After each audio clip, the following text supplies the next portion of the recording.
Assalamualaikum warahmatullahi wabarakatuh.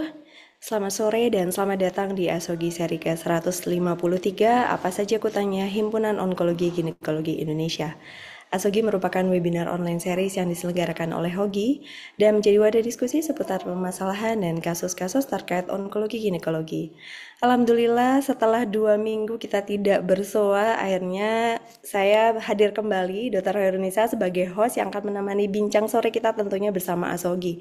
Dan tidak lupa kami mengucapkan terima kasih untuk rekan sejawat dokter, SPOG Ginekolog Onkologi, serta para guru besar yang sudah berkenan untuk meluangkan waktunya setia menjadi peserta Asogi dari minggu ke minggunya. Tentunya selama 60 menit ke depan kita akan berdiskusi dengan para narasumber yang sudah pakar di bidangnya dan mengawali tahun 2025 ini di bulan Januari topik ini mengenai tumor ovarium. Nah, ini yang sore ini akan kita bahas adalah bagaimana peranan imaging pada estimasi keganasan tumor ovarium. Dan di sini sudah ada narasumber dan moderator yang siap berbagi ilmunya dengan kita.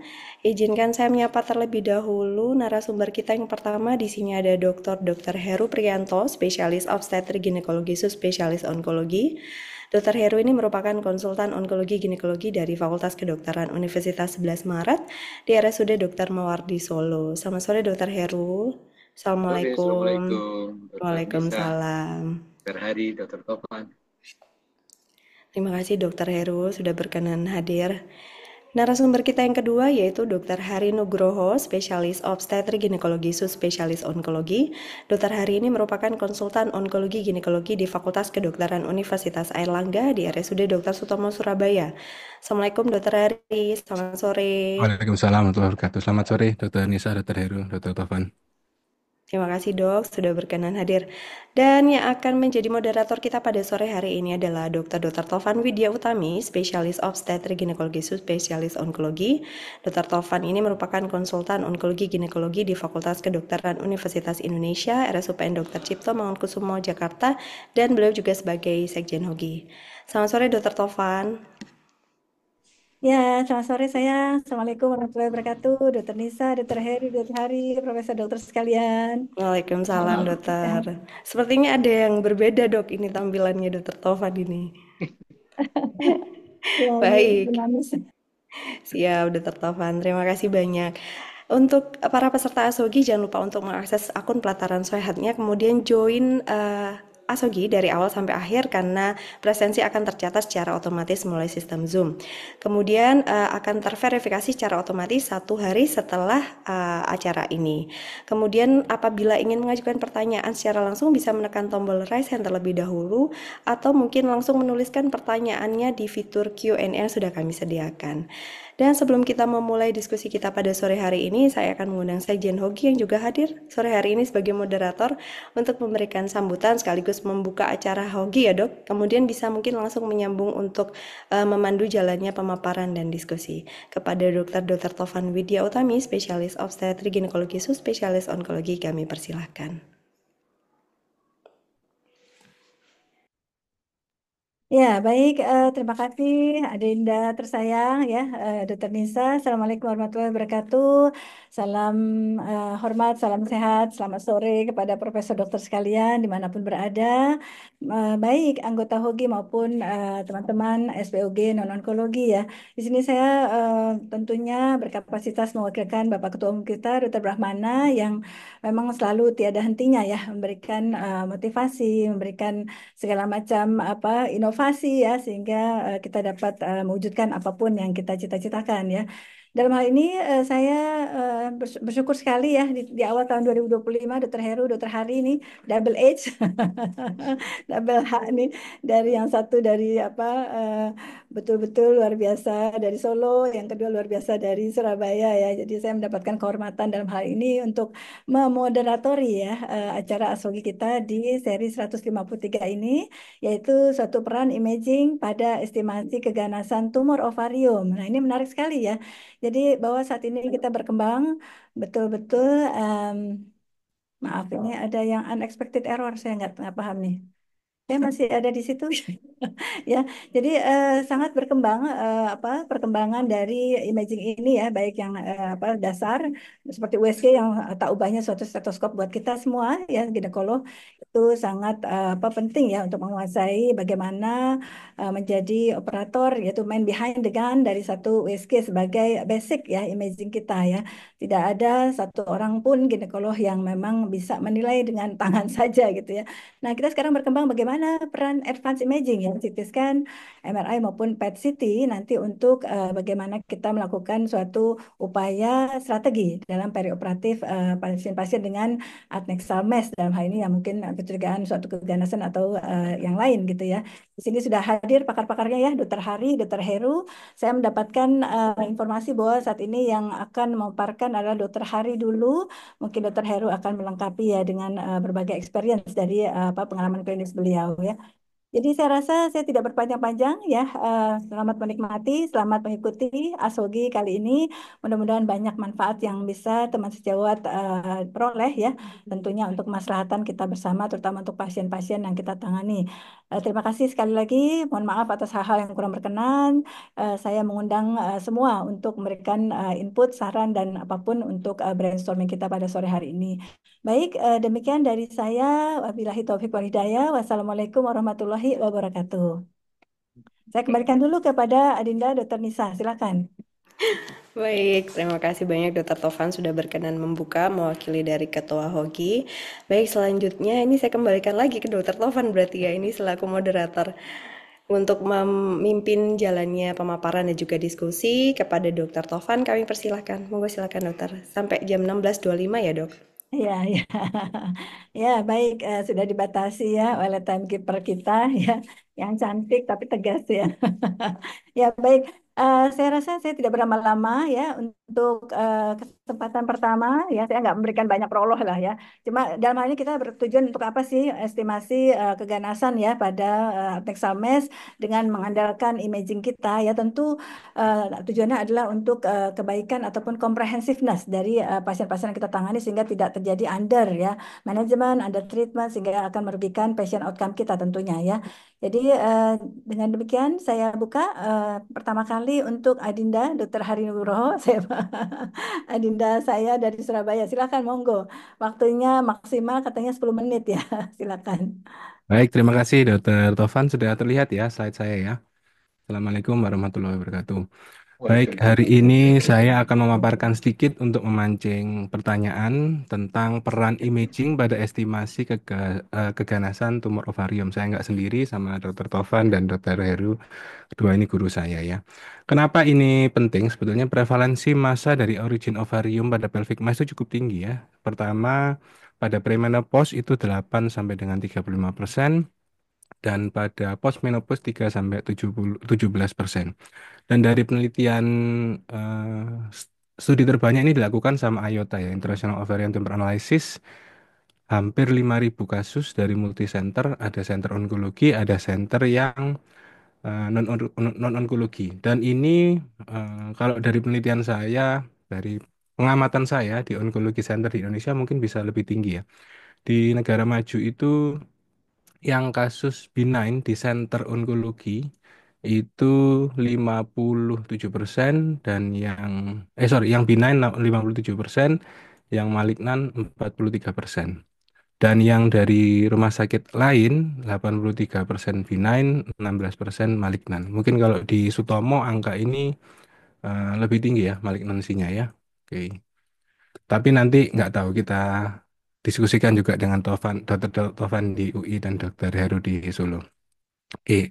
Pertanyaan berikutnya adalah kenapa sih penting untuk mengestimasi keganasan itu kan pada ovarian cancer? Ternyata dari beberapa penelitian kalau ganas itu lebih baik kalau rujuk di gynekologi onkologi dari pertama. Ini prognosisnya lebih baik dari pasien. Jadi ada dua eh, tail yang diteliti, satu curiga cancer dan di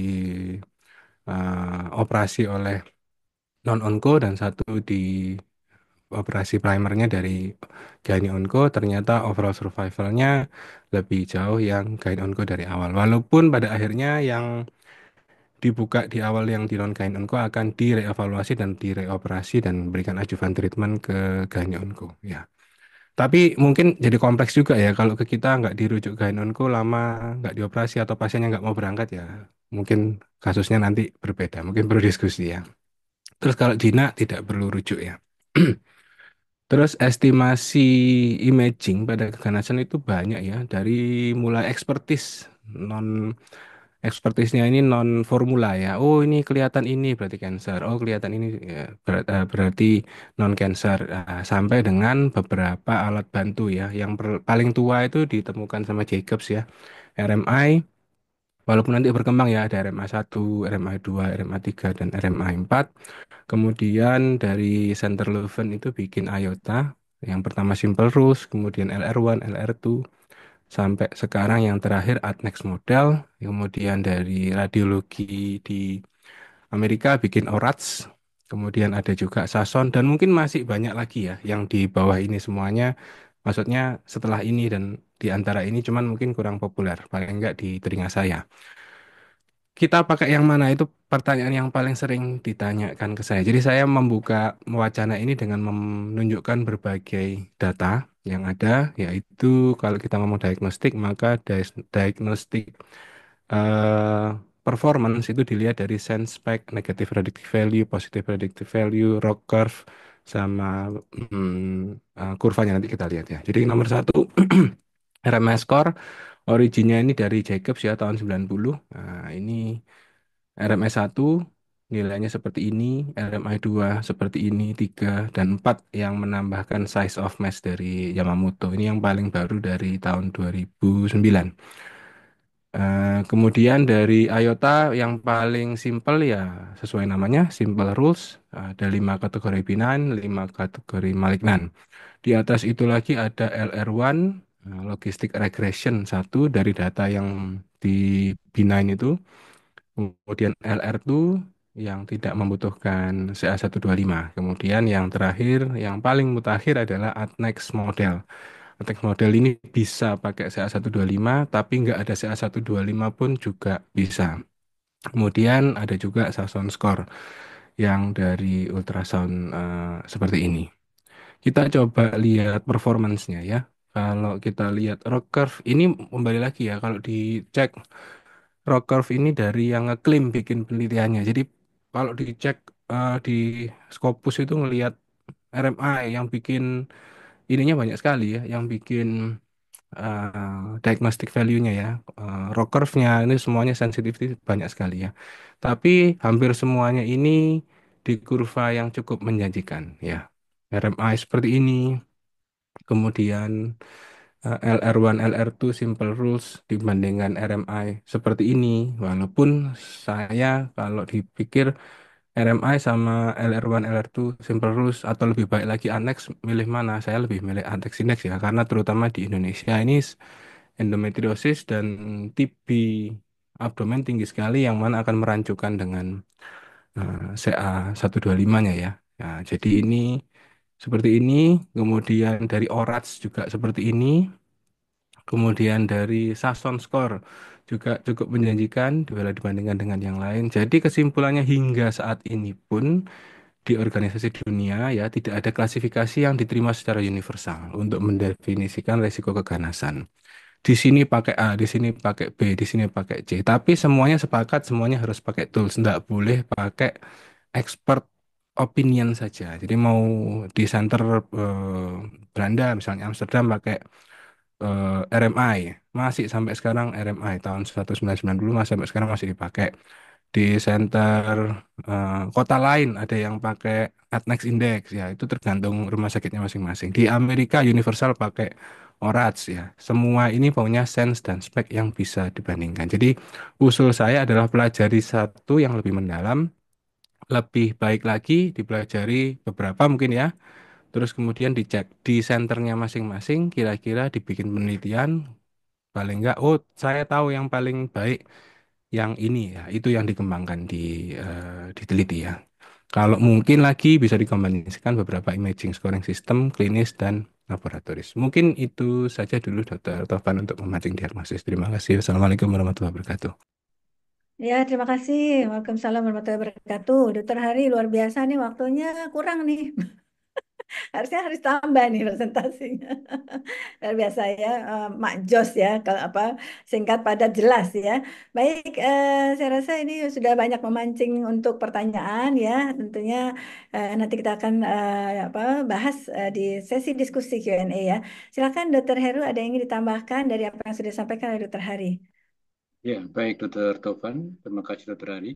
Jadi sejawat sekalian, eh, salah satu yang bisa kita tarik kesimpulan dari berbagai skor untuk memprediksi malignansi itu ternyata yang penting adalah gambaran sonografi.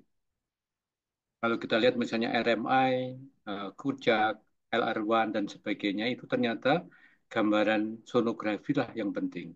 Jadi ketika misalnya ada scoring yang tanpa menggunakan sonografi, hanya misalnya menggunakan CA125 sama HI4, ternyata mungkin tidak lebih akurat tanpa sonografi. Yang pertama.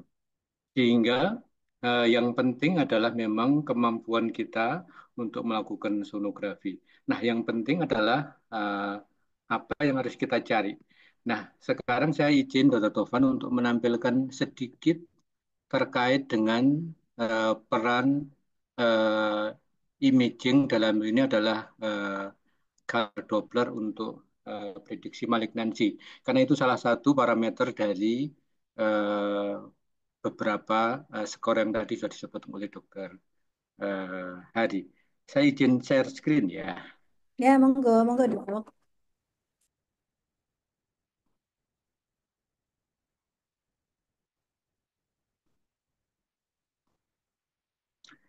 Sejawat sekalian, ada pemahaman yang menarik tentang bagaimana kita memahami tentang gambaran color Doppler imaging.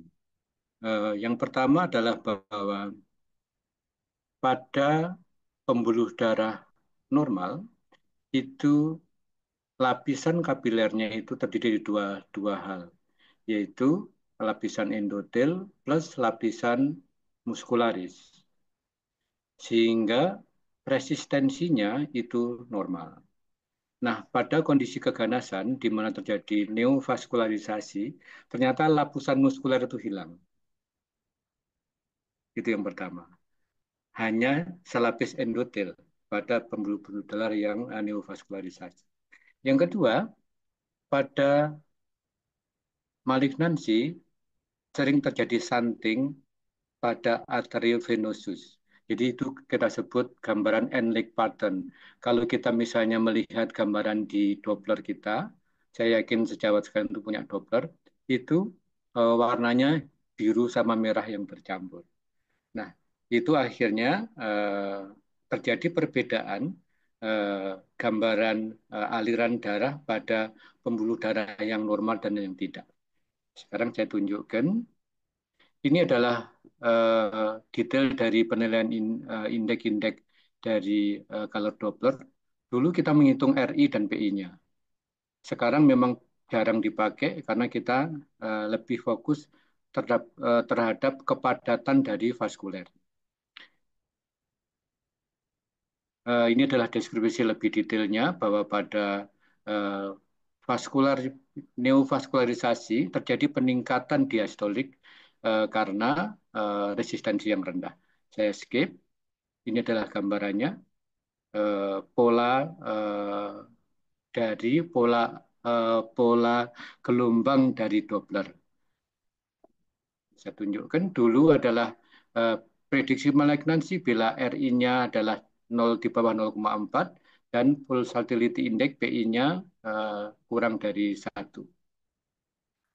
Jadi sahabat sekalian selain melihat pola penyebaran pembuluh darahnya juga bisa mempelajari bagaimana pola PI dan RI-nya. Saya skip.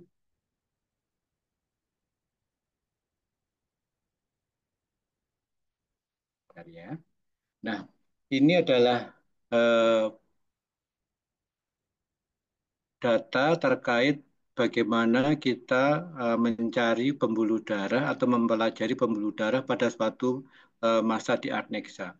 Kalau pembuluh darah yang pada lesi-lesi yang jinak, dia akan di tepi dari massa. Istilah kita adalah feeding artery.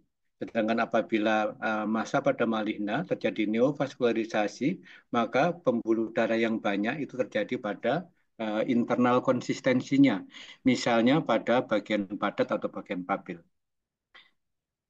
Ini adalah deskripsi posisi, kemudian kecepatan arus dan sebagainya untuk membedakan jinak dan ganas. Saya skip lagi. Ini adalah contohnya. Misalnya pada lesi yang benigna, kita lihat di sini adalah aliran yang sifatnya feeding artery, tidak mempunyai prediksi malignansi. Berbeda kalau misalnya di bagian padatnya. Ini kalau dibuka seperti ini, jadi pembuluh darah yang besar ini ternyata adalah hanya vaskuler di permukaan dari massa kistiknya. Jadi pada kasus seperti ini rendah nilai prediksi malignansinya. Berbeda misalnya di sini, ya ini adalah pembuluh darah yang di septa yang mempunyai nilai prediksi malignansi. Saya skip biar tidak lama. Kita lihat ini massa, di sini kistik, di sini adalah septa. Ya, ini juga adalah kita lihat ini massa yang kompleks dengan ekogenesitas yang berbeda, dan ini septa yang tebal dan ada pembuluh darah. Jadi kalau kita mengukur PIRI, tempatkan di posisi ini. Ya. Dan satu lagi, ketika kita melakukan sonografi, maka langkah selanjutnya setelah melakukan deskripsi dari morfologi massa aneksa adalah kita mencari secondary sign of malignancy. Secondary sign of malignancy itu meliputi adanya asites, efusi pleura, peritoneal carcinomatosis, adanya juga pembesaran kelenjar getah bening. Mungkin itu Dr. Tovan tambahannya untuk memancing diskusi sore hari ini. Terima kasih.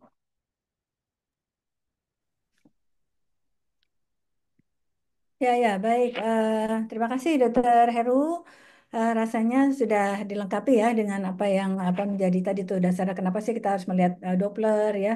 Udah ini dalam hal ini memang ditekankan USG ya, karena memang bagaimanapun USG itu sangat membantu kita ya untuk mengevaluasi apakah kita memang mau melakukan tata laksana sendiri dalam arti misalkan kita sebagai SPOG non-onkologi ataupun dirujuk sejak awal. Tadi sudah disampaikan oleh Dokter Hari bahwa eh, pembedahan atau pendekatan pendekatan surgery ya pada awal ya pasien yang memang ternyata diduga suatu CA endometrium, CA ya, CA ginekologi maksudnya ya, itu sangat ini ya menentukan patient outcome dan onkologi outcome ya terutama pada ovarium jelas ya. Jadi jangan sampai maaf ya, kadang-kadang kita pengennya kalau bisa jangan diacak-acak gitu ya.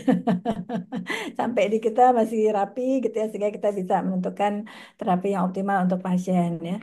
Di sini saya melihat belum ada ini ya, belum ada pertanyaan nih. Apa memang sudah paham sepenuhnya atau masih mencari-cari pertanyaan? Mungkin untuk raising inspirasi pertanyaan ada yang ingin disampaikan nggak dari pengalaman sehari-hari Dokter Hari sendiri? Monggo Dokter Hari.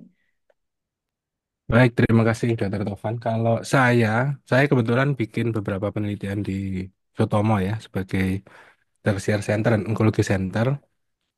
Kita kalau pakai RMI di Sutomo, itu ternyata banyak salahnya daripada banyak benernya. Jadi ROC curve yang kita dapatkan dari penelitian menggunakan RMI itu hanya 46%, dok. Jadi lebih baik flip a coin gitu ya, daripada pakai RMI di Sutomo. Karena apa? Ternyata endometriosisnya tinggi, kemudian TB abdomennya tinggi, kemudian infeksi. Jadi kan semua yang bikin radang di peritoneum akan meningkatkan RMI. Jadi begitu dibuka ternyata tawa. Begitu dibuka ternyata TB abdomen. Begitu dibuka ternyata endometriosis tinggi sekali. Dan waktu itu saya ekskludkan RMI, saya pakai RR2 yang paling simpel. RR2 paling simpel karena cuma 6 parameter dan for free ya, nggak usah beli USG mahal. aplikasinya bisa di-download di Android for free dari IOTA. Iya. Itu akurasinya lebih tinggi, Dok. Jadi saya sarankan pada teman-teman yang ingin mendalami mm, untuk USG definisi ini pakai IOTA. Pelatihannya ada mereka bikin online. Ini maaf ya kalau bias ya karena saya tidak di endorse IOTA tapi saya certified apa namanya? Certified sonografernya IOTA, tapi saya nggak di endorse. Jadi saya menyarankan belajar IOTA yang paling simpel. Makasih, Dr. Tovan.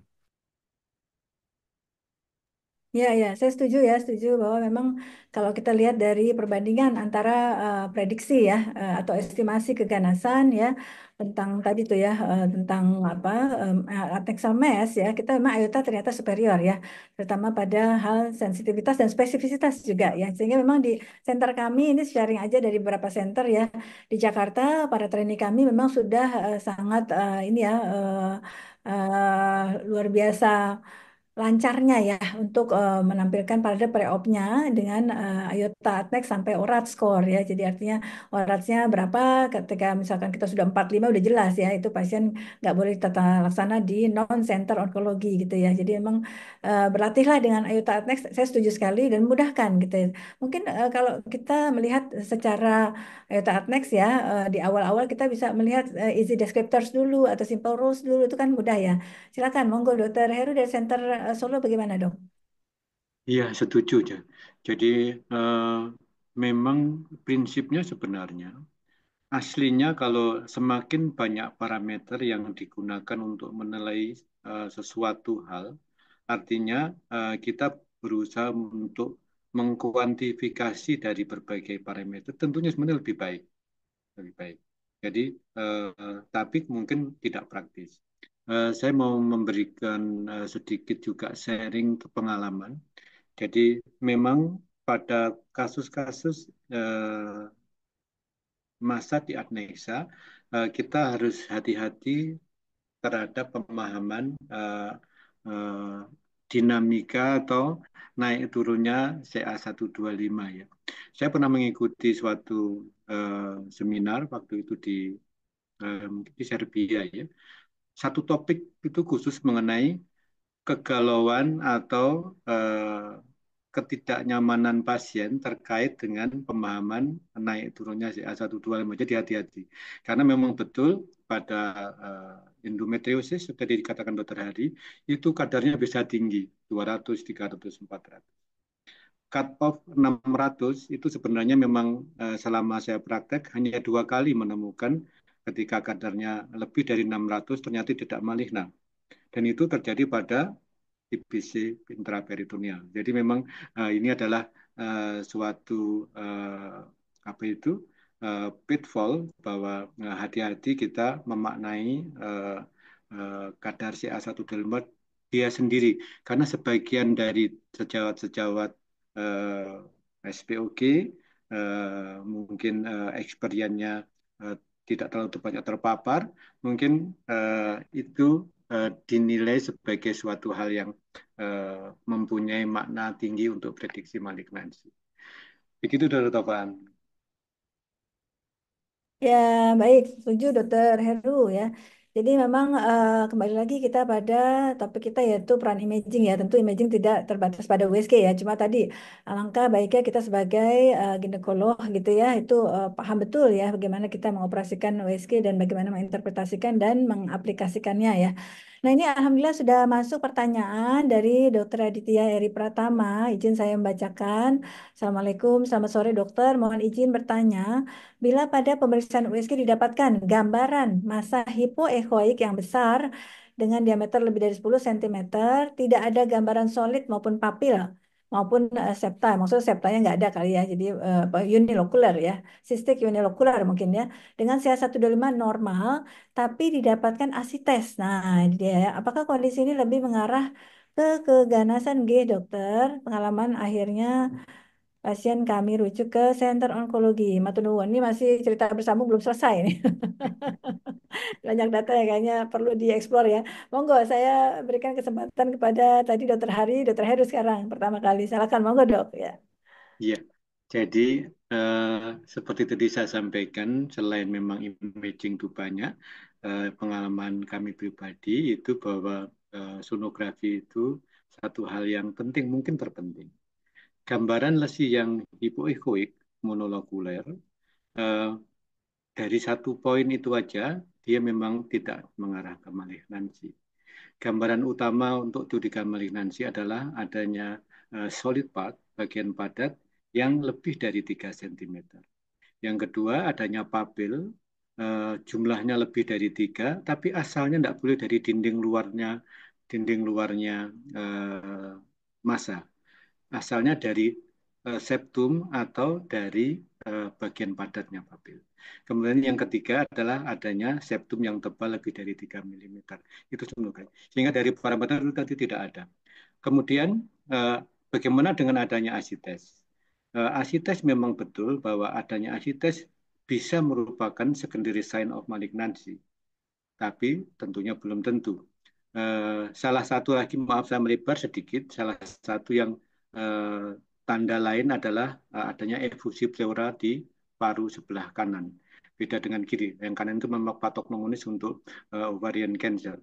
Nah, pada kasus seperti ini tadi, mungkin deskripsi lebih detail, asitesnya itu seluas apa, munculnya kapan, dan sebagainya mungkin lebih bisa mengarah. Tapi secara keseluruhan dengan gambaran sonografi itu sebenarnya tidak mengarah ke malignansi. Ya, baik, baik. Mudah-mudahan menjawab ya. Setuju, Dokter Heru. Ada tambahan dari Dokter Hari? Silakan. Baik, saya izinkan saya coba memasukkan kasusnya Dr. Adit ini ke perhitungan ATNEX ya dok ya, boleh ya dok ya? Ya, ya, Ya, Saya silakan, referensi sebentar. Baik, silakan. nanti saya share linknya ya, biar bisa nyoba sendiri. Ya, ini kayak games nih, Ini, apa seru ya, menarik sekali nih. ya oke, ini yang dibilang sama Dr. Adit ya kan ada mesh 10 cm. Nah, ternyata mesh 10 cm di sini, berarti 100 mili ya. Ini umurnya saya nggak tahu, mungkin coba saya asumsikan kita anggap aja permainan 25 cm. Terus kemudian tidak ada gambaran solid, berarti nol. Kemudian cis locus, kayaknya ini unilokular ya, anggap molekuler. aja nol. Ya, population nggak Ya, ada. Acoustic shadow-nya gimana? Saya anggap iya deh, ya kan? Kemudian acid test-nya ternyata ada. Ya, serum CA125-nya rendah, anggap aja 30 lah ya. Enggak, 30 gini ya. Coba kita kalkulasikan model ini 25 enternya no yang kurang. Oke. Ini ternyata dilihat risk of benign tumornya 99,4%. Ya. Benar. Ya, jadi ini kemungkinan besar benign. Kalau saya sih sama kayak Dokter Heru ya. Lihat awal dibilang solid, ini ukuran besar, saya 1,5 saya langsung ngomong, wah ini kemungkinan besar normal. Tapi kan susah ya, Dokter Heru ya, untuk yang belum berpengalaman. Jadi paling gampang buka aja Betul. IOTA at next index dimasukkan. Nggak ada saya 125-nya nggak apa-apa. Mau ada saya 125-nya lebih membantu. Jadi yang dikatakan lagi tidak ada single faktor yang sangat-sangat menentukan ini cancer. Ini semuanya jinak tapi asites belum tentu cancer. Begitu juga ini ada solid part segini tapi semuanya ngarahnya jinak nggak ada asites. Mungkin juga bukan. Nah itu semua dikuantifikasi dari big data yang dikumpulkan sama IOTA dan kemudian dilakukan multivariat analisis dan keluar datanya dari yang kita bisa nikmati tanpa bayar ini. Makasih, dokter. ya, terima kasih ya. Saya setuju ya. Jadi kalau tadi udah mulai ya di sisi saya udah jelas ini kayaknya benign ya, bahkan ngarahnya ke benign. Tapi satu hal lagi saya setuju ya, Dokter Hari, Dokter Heru ini apa namanya, yang sangat penting juga adalah jangan lupakan ya data-data yang kelihatannya simpel ya, misalkan usia pasien ya kan, status pernikahan, paritas itu penting. Apalagi pada ovarium kita tahu salah satu faktor risikonya adalah misalkan ya seorang nona ya. Nona usianya sudah lanjut ya, memang tentu dia tidak ada siklus reproduksi, tidak ada kehamilan, tidak menyusui itu salah satu faktor risiko ya. Saya sekedar sharing juga untuk kasus kemarin ternyata memang luar biasa juga itu ya. Itu seorang nona 64 tahun ya. Kebayang kalau nona 60 tahun, perutnya besar. Nah, kita pikirkan ada ovarium dulu nih gitu. Tadi saya ngomong endometrium karena saya masih di poli nih, dokter Heru, dokter Hari. Saya bisa meriksa endometrium jadi ngomong endometrium deh. Nah, jadi 64 tahun nona gitu ya. Kelihatan unilokuler, masanya unilokuler memang kalau kelihatan dari apa ekogenicity-nya kelihatannya memang apa mucinous ya. Jadi ada kasar gitu ya. Kemudian ada bagian padat cuma sekitar 1,2 cm, kecil banget gitu ya. Cuma asites masif dan ternyata waktu itu memang diputuskan oleh apa DPJ Poli dinyatakan kita mau ini aja langsung laparoscopy faces saja saya juga nggak tahu bagaimana pendiskusiannya gitu ya. Cuma unilokular diameter 12 cm. Ini mirip-mirip nih, tapi nona 64 tahun. CA125 cuma 64. 64 memang tidak normal ya, tapi jelas bukan yang ratusan sampai kita bahkan ribuan untuk memperkirakan suatu advance cancer ovarium ya. Ternyata pas kita buka betul serohemorrhagic 5 liter asitesnya ya. Kemudian masanya lengket benar-benar luar biasa dan ternyata sudah ada miliari di seluruh peritoneal. Jadi karsinomatosis dan mental cakingnya udah mulai ada. Nah, ini pada WSK-nya menyatakan akhir November barusan aja tidak ada apa-apa gitu ya. CT scan-nya pun advance imaging menyatakan hanya asites masif, tidak ada caking mental cake gitu ya. Jadi perlu memang tadi ya comprehensiveness ya. Setuju saya Dr. Heru, Dr. Hari. Ternyata ya advance cancer ovarian pasien itu pada diagnosis akhirnya ya. Ini kita kebanjiran nih, mulai nih, alhamdulillah mulai bangun ya. Karena dokter Heru main games tadi barusan ya. Izin tanya dok, kalau ada peningkatan CA125 dengan asites per makna, oh maksudnya asites masif maksudnya kali ya, asites masif tanpa ada massa. Nah, ini penting nih. Apa tools yang bisa dipakai? Ini kita bicara advance imaging nih katanya. Monggo, dokter Heru, dokter Hari, apa pengalamannya? Dokter Hari dulu sekarang, silakan. Maaf dok, agak keputus tadi gimana dok? Maaf. Oh, ini pertanyaannya dibalik dok. Jadi dia dengan asites masif ya, tapi tidak ada massa. Ya maksudnya mungkin massa Ya. ateksanya nggak jelas kali ya, tapi ada asites masif dengan CA125 meningkat.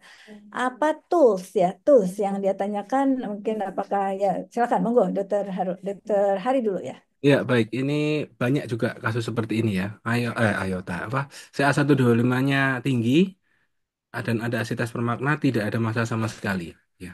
Ini kalau bisa dilakukan CT scan dengan upper lower dengan kontras dan ada loculated asites. Asitesnya loculated terkotak-kotak gitu ya. Kemudian ada penebalan endometrium, most likely itu TB abdomen. Tapi kalau asitesnya benar-benar masif semuanya lepas, ini harus waspada suatu primary peritoneal cancer atau tubal cancer yang tidak ada discrete mass-nya sama sekali. Jadi bisa tiga hal itu. Paling simpel kalau asitesnya banyak banget, dipungsi sebanyak mungkin, kemudian ditunggu endapannya atau kalau ada di centrifuge yang bawahnya dimasukin cek sitologi. Atau kalau tetap nggak ketemu, bingung semuanya, kemudian dilakukan cek TB-nya negatif, semuanya negatif, eksplorasi laparotomi. Minimal pakai laparoskopi dulu. Kalau ada mass-nya, di biopsi VC dulu. Usul saya gitu, dok. Yes, yes, absolutely agree ya. Silakan dokter Heru. Ya, jadi setuju. Jadi memang yang disampaikan dokter Ari itu eh, tahapan yang terbaik demikian. Nah, saya menambahkan hanya bahwa eh, hati-hati ketika kita mendapatkan tadi gambaran pseudokis. Jadi gambaran karena fibrin-fibrin jebakan adesi dari fibrin seolah-olah ada massa di pelvis. Ternyata kita buka ternyata suatu divisi intraperitoneal. Jadi saya dapat kasus ini minggu lalu, memang demikian. Jadi CA125 tinggi, asitasnya masif. Dan memang akhirnya kita lakukan laboratorium eksplorasi. Hasilnya gimana dokter Heru? Sudah ada hasilnya kah? Tidak ada masalah di kedua aneksanya. Ginekologi aman ya dok ya? Bagaimana? Iya, iya. Ini sangat dilematis ya. Saya setuju, setuju Dokter Hari, Dokter Hari. Tentu kita harus berpikir komprehensif tadi ya. bahwa pantas nggak sih ini pasien secara karakteristik demografis misalkan ya dia mendapatkan suatu risiko terjadinya ovarian cancer. Tentu yang kita bicara kalau bicara ovarian cancer kita bicara epitelial ya karena 85-90% itu epitelial. Berbeda dengan yang non epitelial. Kita tahu predileksinya adalah pada usia-usia muda bahkan belasan tahun, 20 tahun, 25 tahun ya, biasanya solid mass ya menampilkan suatu masa padatnya. Saya kebetulan punya 3 kasus nih dokter Hari kayak gini nih. Asitasnya masif ya. Kemudian apa namanya tidak didapatkan hasil sitologi yang inkonklusif saja ya, tidak dapatkan adenokarsinoma itu kasus pertama usianya di atas 50 tahun ya. Kemudian juga dia dengan tanpa ada massa adnexa ya, USG nggak ada, kemudian juga CT scan MRI juga nggak ada ya. Kemudian saya rujuk ke digestif, termasuk juga digestif juga tidak menyatakan adanya masalah di mereka. Jadi nggak jelas ini siapa kaptennya ya. Jadi waktu itu memang saya sampaikan kalau pada kondisi seperti itu tidak bisa kita berikan satu solusi yang pasti ya. Ada yang lagi memang ternyata sitologi adenokarsinoma tapi tidak didapatkan massa yang jelas di adnexa juga. Ya saya sampaikan ini kemungkinan harus neoadjuvan kemoterapi regardless lah tumornya primera di mana gitu ya. Itu juga suatu tadi bisa juga primary dari peritoneal cancer begitu ya. Baik, ini menarik ya. Bahkan sampai ribuan pun kita beberapa kasus kita terima ya. Eh, ini karena waktu saya coba untuk mensortir pertanyaan-pertanyaan. Di sini ada Dokter Irwin ya. Ini mungkin kaitannya tadi tuh. Bagaimana membedakan ini Dokter Heru ya. Bagaimana menentukan strong atau blood flow tadi ya, atau no blood flow pada masa ovarium yang merupakan salah satu tadi ya kriteria penilaian dari kista. Apakah ada lokasi dan settingan Doppler yang dianjurkan? Itu yang pertama. Kemudian yang kedua. Apakah ada gambaran khusus pada kisah endometriosis yang curiga berkembang menjadi ganas ya? Maksudnya malignant transformation from endometriosis ya. Mengingat sel satu sering tinggi pada endometriosis. Nah, ini penting. Mungkin saya bagi aja pertanyaan pertama untuk Dokter Heru, pertanyaan kedua untuk Dokter Hari. Silakan. Ya, terima kasih. Jadi,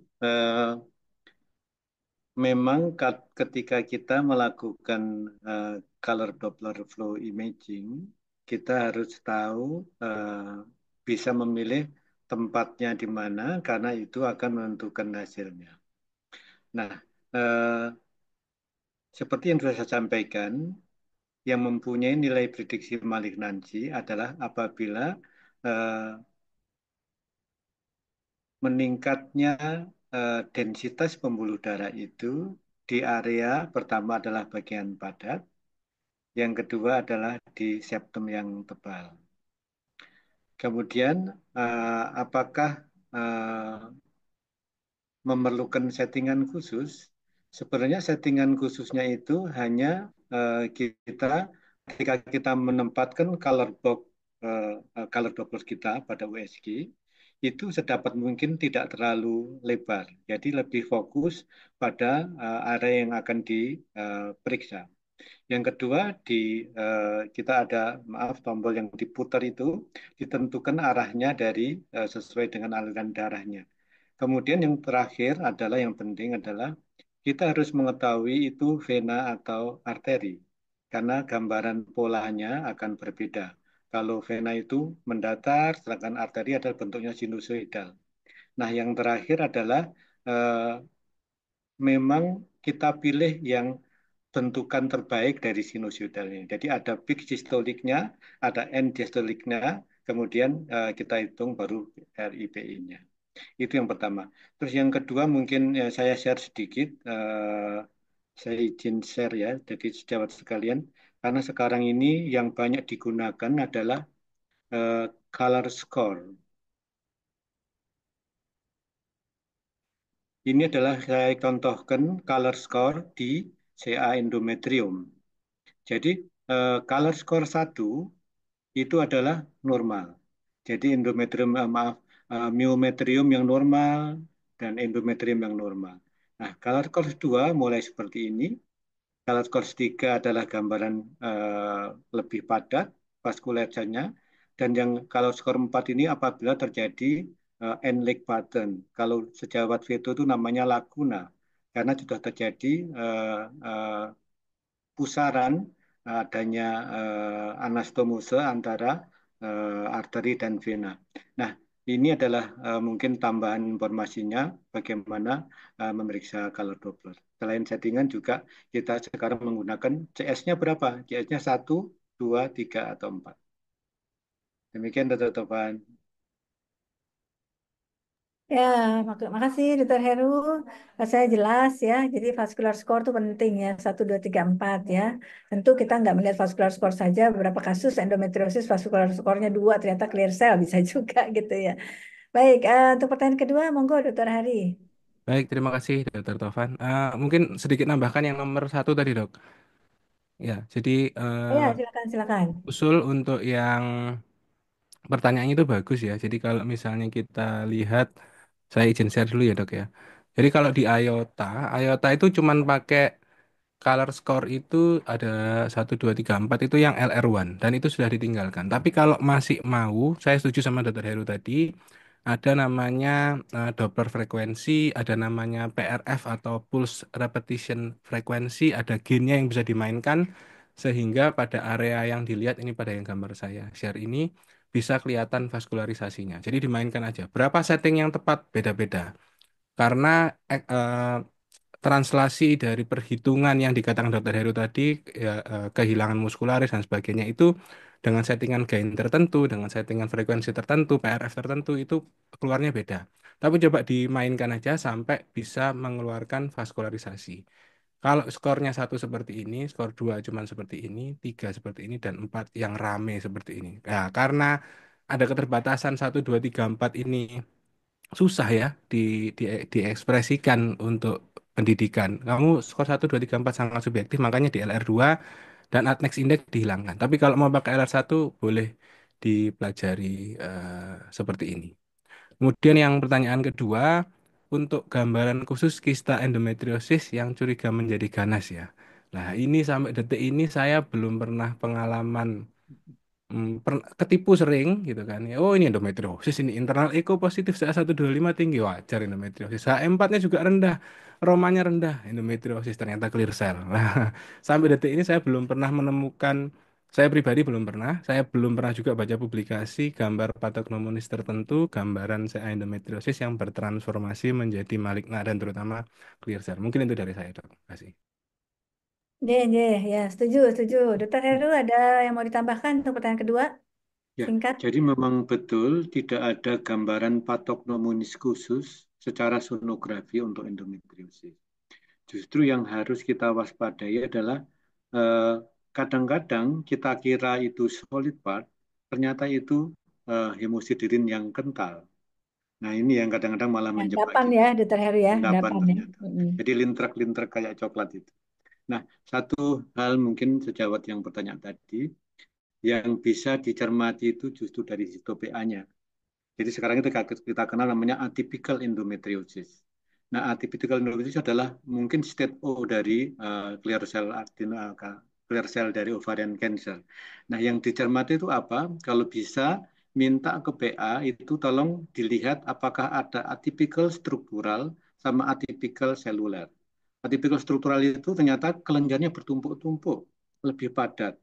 Sedangkan atypical seluler itu adalah apabila didapatkan gambaran sel-sel displasia dari kelenjar-kelenjar yang bentukan endometrium itu. Jadi kalau dua itu didapatkan, maka dia curiga peluang mengarah ke transformasi malignanya jadi tinggi. Begitu tutupan. Ya, baik, setuju, setuju, Dr. Heru ya. Jadi terlepas dari apapun betul kita harus melihat manusia secara seutuhnya ya. Jadi kalau kita dapatkan pasien ya nyonya 59 tahun ya, gambarannya kisah endometriosis betul-betul kayak ground glass appearance-nya jelas misalkan gitu pun ya. Kemudian ada kayak sebangsa solid part gitu ya, Dr. Heru ya. Tapi ternyata lokasinya dia di puncak atau di apa namanya di atap gitu ya. Itu jarang ada endapan di atap tuh jarang kayak begitu. Jadi kita anggap itu sebagai satu solid part apart gitu ya. Itu harus hati-hati. Apalagi misalkan nyonya 59 tahun tersebut tidak ada anak ya. Misalkan infertilitas primer, recurrence, terus-terusan endometriosis, laparotomi, open lagi, recurrence. Karena inflamasi kronis itu suatu prekursor terjadinya karsionogenesis. Itu jadi memang holistik kita menilai pasien dan saya pernah juga mendapatkan itu alhamdulillah waktu itu kita memang apa cukup tajam ya Dokter Heru, Dokter Hari, kita suspeknya clear cell karena pasien itu sudah Hmm. endometriosis recurrence ya. Saya 1,5 cuma sekitar 70-an saja ya. Tapi kita lihat ada bukan 8 itu ya, tapi kalau skornya juga cuma 2 gitu ya. Jadi memang hati-hati sekali pada pasien-pasien yang terjadi recurrent endometriosis dan ini di Indonesia cukup tinggi ya. Kalau di Amerika Serikat tidak menjadi isu yang penting karena memang mereka jarang malignant transformation dari endometriosis ya. Nah ini sekali lagi kita sih pengennya ngobrolnya lebih panjang ya, tapi ini pertanyaannya masih membanjir nih.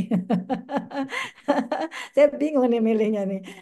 Yang ya ini mungkin yang dari Dokter Supak Silawani, Silawati, Silawani betul. Jadi ini nih tadi permainan games ini Dokter Hari sih apa memberikan games ini jadi banyak yang main langsung nih ya. Selamat sore, saya Supak dari Palangkaraya ya. Nah ini coba disimak dengan seksama Dokter Hari dan Dokter Heru. Jika hasil Roma menunjukkan maligna dengan skor Roma premenopause 9,29%, namun hasil IOTA at next 3,1% ya. Itu dicatat nih kayak ujian ya. Manakah yang lebih superior dan bisa sebagai landasan edukasi ke pasien. Adapun data pasien ini luar biasa nih. Ini bisa dapat door prize kayaknya ya. Usia tahun ya. Hasil USG abdominalnya masa kistik di kiri multiloculated. Jadi multilocular ukuran wah, pokoknya 7 cm lah ya. 7 cm dan apa ini 5,7 kali 2,8 cm maksudnya dalam satu ukuran ke kiri apa gimana nih harusnya ada 3 ya ini kok ada 4 ya ya udahlah diameter 7 cm dengan internal echo positif gambaran hiperechoik curiga bagian padat solid part ukuran wah besar nih solid partnya 2,6 cm tidak ada papil akustik shadownya tidak ada sitas tidak ada saya 125 150 HM4-nya 53 skor romanya primordial sekian ya. Nah, ayo nextnya sekian. Dokter Hari bisa lihat Dokter Heru di Q&A? Iya, Bisa lihat siap, saya. siap. Bisa ya. Jadi Bisa. probability benign 73,1, risk of malignancy 26,9, borderline 5%, risk of stage 1 7%. Mohon arahan yang matur nuwun. Nah, panjang ceritanya. Saya serahkan dulu ke Dokter Hari. Baik, baik, Silakan. baik. Jadi kalau kita kita ini kan terpaksa ya, terpaksa harus ngambil cut off point. Karena kalau enggak dikuantifikasi terus kan bingung ya. Next index ini ternyata cut off point yang sering dipakai, bukan berarti semua pakai yang sama, cuman yang sering dipakai adalah 10%.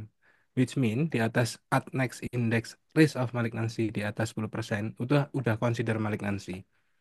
Ya, jadi kalau saran saya at next indexnya ini kan berarti probability malignancy-nya 26,9 which is di atas 10%.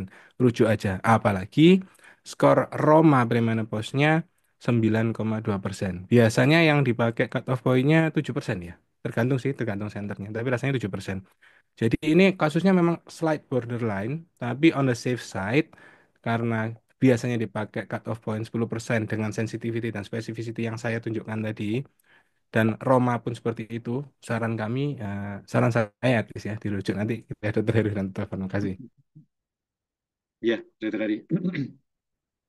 Prinsipnya Monggo, monggo, Dokter sama. Heru. Cuma eh, kebetulan pada kasus ini itu baik Roma sama maupun antek modelnya itu searah ya. Jadi enggak, kita enggak harus memilih salah satu gitu. Jadi eh, dua-duanya memang marah ke malignansi. Jadi ya sarannya memang dikirim ke center ya. Eh, Misalnya ada keraguan-raguan antara Roma dengan Aztec model, saya pribadi memilih Aztec model. Jadi seperti yang saya tadi sampaikan, sudah disampaikan, dengan parameter yang baik dan disertai tentunya penelitian yang luar biasa banyak sampelnya, tentunya itu mempunyai tingkat kepercayaan atau prediksi yang lebih tepat. Jadi lebih baik, saya itu terus terang jarang menggunakan Roma. Jadi lebih baik atas model. Demikian. Ya, ya, baik. Saya rasa sudah terjawab ya. Jadi intinya rujuk ya. Jadi mungkin nanti kita akan buat sesi dikupas lebih jauh tentang ini ya, aorta next ya, gimana risk of malignancy, berbagai sejarahnya segala macam dalam teaching class ya. Jadi nanti pelan-pelan kita lihat. Mungkin nanti kalau misalnya teman-teman sejawat membrowsing, ada warna-warni hijau itu benign ya, kemudian ada kuning, orange, merah atau merah marun ya. Merah marun itu kita lihat kalau misalkan borderline kuning ya, orange itu stage 1 ya, merah itu stage 2 sampai 4 ya. Kemudian metastatic cancer itu yang merah marun itu nanti RR-nya berapa itu masing-masing akan menentukan. Ini waktu sudah tinggal 5 menit terakhir ya. Jadi mudah-mudahan ini bisa menjawab yang terakhir. Dari Dokter Stefani Harumsari ya, mohon izin bertanya dok, apabila ada pasien membawa hasil CT scan dengan massa ovarium yang curiga jinak plus asites. Ini CT scan ya hasilnya. Namun evaluasi yang saya lakukan ternyata didapatkan massa mix ovarian tumor terfiksir plus asites dengan penebalan endometrium C125 quite high 760 ya quite high ya. Sebagai objin umum untuk fungsi asites ya citologi examination atau langsung rujuk dok. Silakan dokter Hari, silakan monggo dok. Baik, terima kasih. Pertanyaannya baik ya. Saya pribadi kalau misalnya udah, ini kan kita nggak cukup ya, cuma dengan CA125 dan CT scan aja. Tapi kalau memang ini nanti secara kumulatif pakai USG apapun, ternyata curiga malignansi, saran pertama saya dirujuk. Kenapa kok nggak langsung dipungsi dulu? Mungkin fungsinya bisa bikin rupture membrannya, terus jadi memperburuk prognosisnya. Kalau Durante O pecah, nggak apa-apa. Tapi ini pecah sebelumnya dan mungkin ada implantasi akan memperburuk prognosisnya. Tetapi, kembali lagi tetapi, kalau ini asitasnya permagna, dia sangat tidak nyaman, ya nggak apa-apa dilakukan dulu, dikurangi sampai nyaman dengan hati-hati, jangan sampai memecahkan tumornya. Kalaupun sudah pecah tumornya, ya sudah, kan ini kita kurangi sekalian sitologi. Mungkin jawaban saya berlapis, Dr. Tovan. Terima kasih. Ya, ya. Ya, kalau bisa lecture lagi ya, karena waktu ini, maaf ya, ya. Terima kasih, saya setuju, Dokter Hari. Silakan, Dokter Heru. Ya, satu data yang saya perhatikan tadi adalah kecurigaan adanya adesi. Ya. Jadi salah satu parameter kapan kita melakukan rujukan adalah memang parameter prediksi apakah akan ada kesulitan atau penyulit durante operasi. Itu yang pertama. Yang kedua, eh, kita pahami bahwa pada masa-masa yang pada masa adnexa yang benigna jarang menyebabkan adesi. Sehingga ketika ada parameter itu minimal ting mungkin ini gambaran suatu malignansi atau mungkin saya akan menghadapi penyulit. Itu yang juga perlu dipertimbangkan. Terima kasih, Dr. Tovan. Ya, ya, makasih Dokter Heru ya. Menarik sekali ya. Mungkin pertanyaan terakhir untuk apa namanya Dokter Hari dan Dokter Heru pencerahannya ya, karena kita bicara imaging. Kapan sih seorang pasien yang curigai suatu anexa mass ya, kita sudah melakukan USG. Dengan USG tadi tentunya kita bicara ginekologi. USG itu bukan hanya transabdomen bahkan ya. Jadi kita trans rektal atau enggak transvaginal plus transabdominal. Jadi betul-betul komprehensif sudah dapat TVS, TAS atau TRS, TAS gitu. Kapan sih kita lanjut untuk advance, misalkan MRI atau enggak CT scan? Silakan Dokter Heru dan Dokter Hari. Monggo Dokter Heru duluan. Eh, ada beberapa keunggulan jenis imaging yang lain. Saya beberapa kali mengikuti sesi dari sejawat radiologi mengenai keunggulan MSCT yang multi slice dan juga MRI. Mereka tanda kutip menyampaikan bahwa kami bisa melihat loh invasi dari jaringan satu ke jaringan yang lain. Sehingga misalnya pada cervical cancer, invasi ke parametrum itu bisa dilihat dan sebagainya. Pada kasus seperti ini memang kita harus bijak. Bijak dalam apa? Apakah memang pemeriksaan lanjutan itu memang diperlukan? Karena pertimbangannya adalah tentu adalah biaya.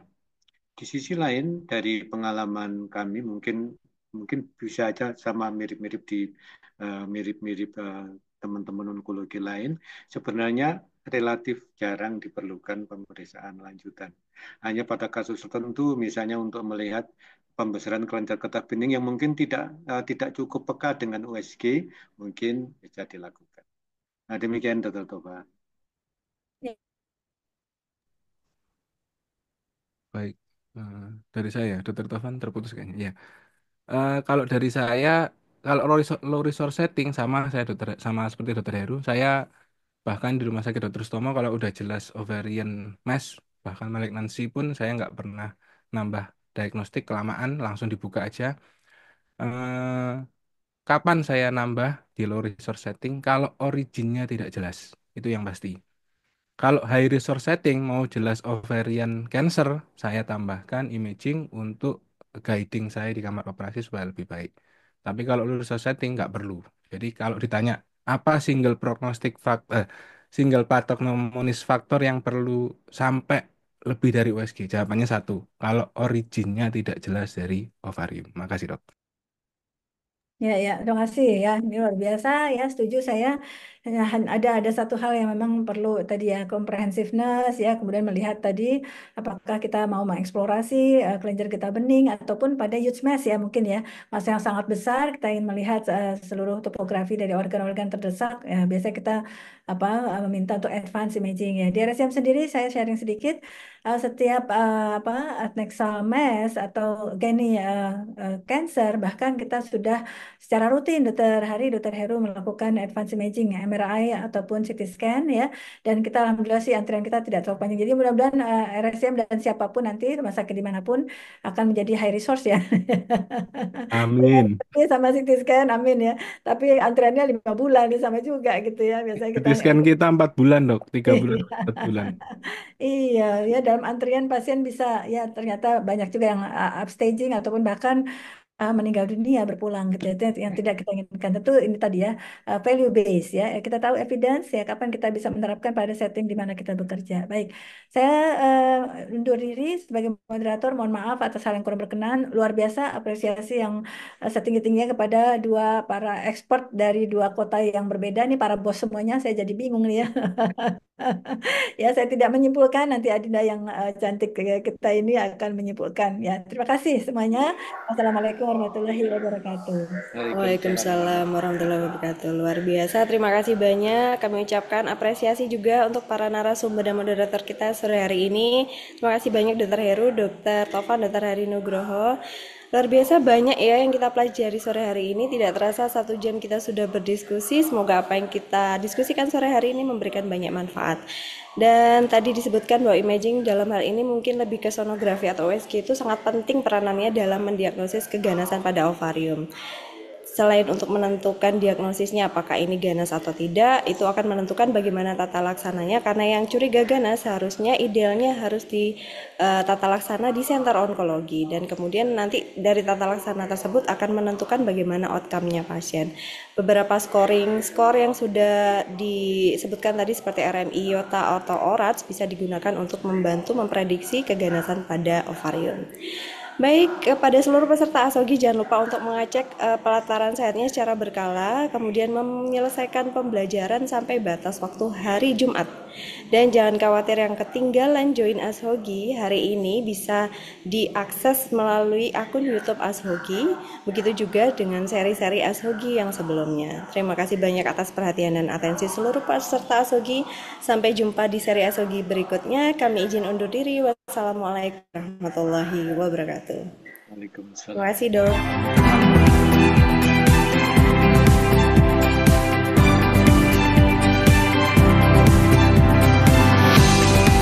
Izin